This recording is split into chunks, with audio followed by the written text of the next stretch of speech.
Just by looking at the shot. I don't mind. I know you don't mind. We're past my comfort level. Really? Yeah. Low 80s is what I like. We're going to have the full forecast coming up at 9:30 with Tucker. All right. Our next guest is a two-time NBA champion who appeared in 4 NBA Finals, scoring more points in the NBA Finals during the 1970s than any other player. This was across 13 NBA seasons. He averaged 18 points per game, 18.5 points per game, as a 4-time NBA All-Star who appeared... Comfort level. Really? Yeah. Low 80s is what I like. We're going to have the full forecast coming up at 9:30 with Tucker. All right. Our next guest is a two-time NBA champion who appeared in 4 NBA Finals, scoring more points in the NBA Finals during the 1970s than any other player. This was across 13 NBA seasons. He averaged 18 points per game, 18.5 points per game, as a 4-time NBA All-Star and produced over 15,000 total points in his career. And now, 39 years removed from his retirement, he's going to be named as a member of the class of 2021, inducted into the Naismith Hall of Fame, the legend, the Washington Bullet, the man who dunked on the Seattle Supersonics and brought home that championship. Bobby Dandridge joins us live this morning to discuss his accomplishments and much more.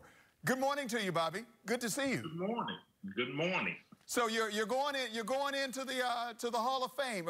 When they called you or when they let you know, what was your initial reaction? This has been a long time coming. It was probably just a little bit of relief and happiness and joy for my family and friends and people who have supported me over the years, my fans, the organization that I played for. So it was just a joyful moment upon getting the news. All right, so lots of excitement there. When I saw that, I was like, wait a minute, Bobby Dandridge is getting ready to go into the Hall of Fame. I thought you were already in the Hall of Fame based on everything you had done. That's the thing. I think that was the biggest surprise because most basketball fans and people who are NBA fans thought that I was already in the Hall of Fame. So that gave me sort of a double feeling of just good feeling. Right. Okay. So let me take you back to your career.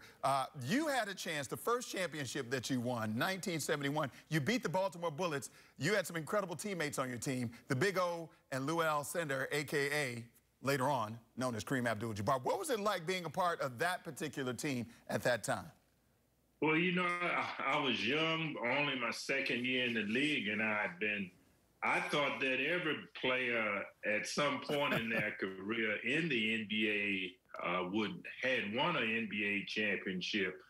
But later I realized that, a lot of people can play in the league but may not be a part of a championship team. And that championship in Milwaukee I was young. I didn't realize the significance of it, but I was just enthralled in being on a team with the Big O, Kareem, Oscar Robertson, Lucius Allen, guys of that type. And but it was just a wonderful feeling winning that first championship. But although I was young, I still knew the feeling of winning. All right, and then you go on, and then you came to play with the Washington Bullets in 1978. You played with Wes Unseld and Elvin Hayes, and you won another championship. So now, at that point, you're not a young person anymore. You're a savvy veteran. So what was that one like?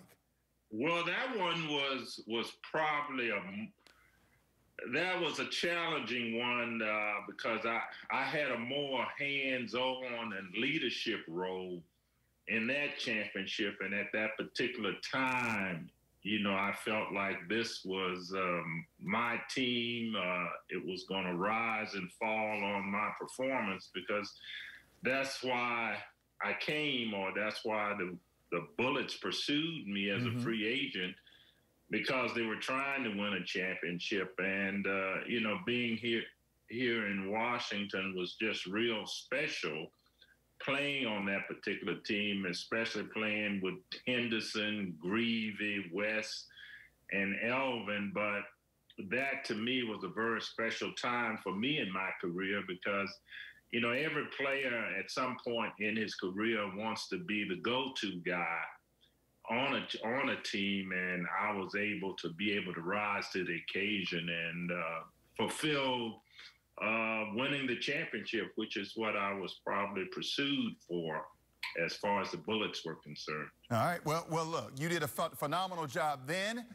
Coming out of Norfolk State in the 4th round, and you now it all comes full circle. You're going into the Hall of Fame. So congratulations on representing Richmond, Norfolk State, the Bullets, the Bucks, the whole 9 yards, and just representing yourself as well. Bobby Dandridge, congratulations, and thank you for joining us this morning. Thank you for having me. All right, take care of yourself. All right, Bullets legend Bobby Dandridge. Now, Steve, also in the same draft where Bobby Dandridge got selected, San Francisco in the 13th round selected a lady by the name of Denise Long. She was the first lady ever drafted by of course, they voided it because they thought it was a publicity stunt, but I just thought I'd throw that in there. And also Bob Beamon, the track star, was drafted in that draft. Never played basketball. Just throwing this out there. Yeah. Bob Beamon, one of the greatest long jumpers in history. You know, with Bob Dandridge, you'd like to think that all that success he had with Milwaukee in the playoffs brought that here to D.C. Absolutely. Yes. Thanks, Wes. Good talk. Coming up, a police officer reunited with the driver he pulled out of a fiery wreck. And Bob Barnard's